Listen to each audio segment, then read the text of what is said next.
Hello दोस्तों, 10th chemistry में हम पढ़ रहे थे रासायनिक अभिक्रिया के प्रकार। वो समाप्त हो चुका है। अब अगला टॉपिक आपका है दहन और ज्वाला। तो दहन सबसे पहले समझते हैं कि होता क्या है। कहता है कि किसी पदार्थ के ऑक्सीजन में जलने पर ऊष्मा और प्रकाश उत्पन्न होते हैं। कोई भी पदार्थ हो ऑक्सीजन की उपस्थिति में जब वो जलता है तो ऊष्मा और प्रकाश उत्पन्न होता है। किसी भी पदार्थ के ऑक्सीजन की उपस्थिति में जलने, अब वो जब भी जलता है तो ऊष्मा और प्रकाश उत्पन्न होता है, और जलने की इस क्रिया को दहन कहते हैं। जलने की इस क्रिया को दहन कहते हैं। जलने की इस क्रिया को दहन कहते हैं। C+O2 CO2 ऊष्मा प्लस प्रकाश, S+O2 SO2 ऊष्मा प्लस प्रकाश। ये बात हुआ आपके। सबसे पहला क्या है? दहन। कोई भी पदार्थ है ऑक्सीजन की उपस्थिति में जलने पर वो ऊष्मा और प्रकाश उत्पन्न करता है, और जलने की इस क्रिया को ही हम क्या कहते हैं? दहन कहते हैं। बार बार जोड़ देने का कारण है दोस्तों कि सबसे पहला देखिए, ये बहुत इंपॉर्टेंट टॉपिकों में एक है। अब इंपॉर्टेंट टॉपिकों में एक है तो इससे ऑब्जेक्टिव ज़्यादातर, सब्जेक्टिव तो बहुत कम पूछता है लेकिन ऑब्जेक्टिव ज़्यादातर पूछता है बोर्ड में आपका। दहनशील या ज्वलनशील पदार्थ है कि दहन में जो पदार्थ जलता है उसे दहनशील या ज्वलनशील पदार्थ कहते हैं। दहन में जो भी पदार्थ जलता है, दहन की क्रिया में अगर कागज़ जल रहा है या फिर पेट्रोल जल रहा है, केरोसिन जल रहा है या फिर आपका कपड़ा जल रहा है, तो जो पदार्थ दहन की क्रिया में जल रहा है उस पदार्थ को हम दहनशील या फिर ज्वलनशील पदार्थ कहते हैं। दहन की क्रिया में जो भी पदार्थ जलता है, चाहे ये हमारा मार्कर ही क्यों ना हो, ये हमारा माइक ही क्यों ना हो, हमारा फ़ोन ही क्यों ना हो, जो पदार्थ जलने का काम किया वो आपका क्या कहलाए? दहनशील या फिर ज्वलनशील पदार्थ। दूसरा है आपका अदहनशील या अज्वलनशील पदार्थ। दहन में जो पदार्थ नहीं जलता है, दहन में जो पदार्थ नहीं जलता है उसे हम क्या कहते हैं? अदहनशील या अज्वलनशील पदार्थ कहते हैं। दहन में जो पदार्थ नहीं जलता है उसे हम क्या कहते हैं? अदहनशील या फिर अज्वलनशील पदार्थ कहते हैं।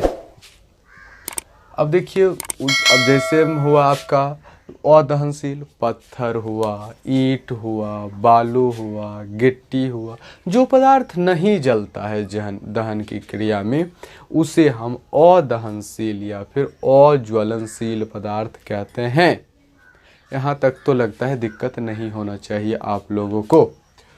दूसरा एक बात है दहन का पोषक और दहन का अपोषक। दहन का पोषक वह पदार्थ जो दहन की क्रिया में आवश्यक हो, दहन की क्रिया कराने के लिए आवश्यक हो, जरूरी हो, जो दहन की क्रिया करवाने का काम करे उसे क्या कहते हैं? हम दहन का पोषक पदार्थ कहते हैं।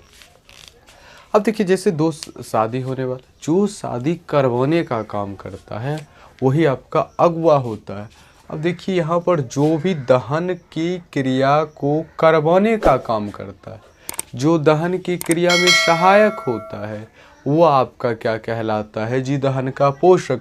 और जो दहन की क्रिया में सहायक नहीं है उसे दहन का अपोषक। और यहीं पर एक बात और समझ लीजिए, जो दहन की क्रिया में सहायक हुआ वो दहन का पोषक, और जो दहन की क्रिया में जलने लगा वो आपका दहनशील या फिर ज्वलनशील पदार्थ कहलाया। उसके बाद आपका है दहन के लिए आवश्यक शर्त। सबसे पहला शर्त है दहनशील पदार्थ की उपस्थिति।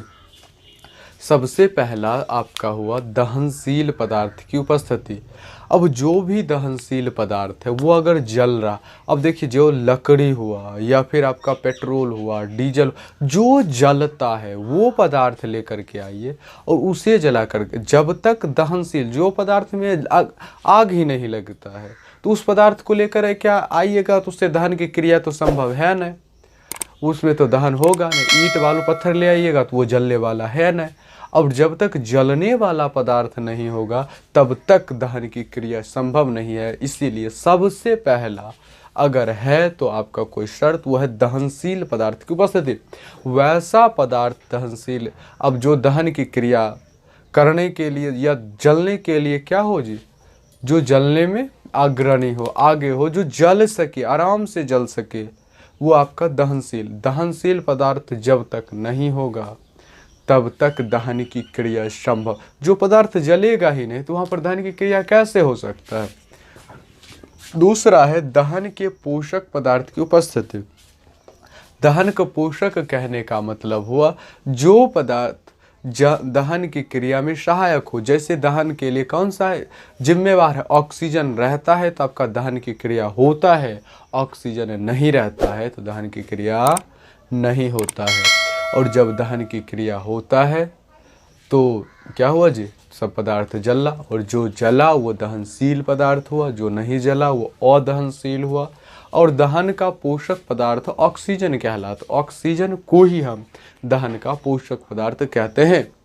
उसके बाद है ज्वलन ताप की प्राप्ति। अब ज्वलन ताप कहने का तात्पर्य क्या है।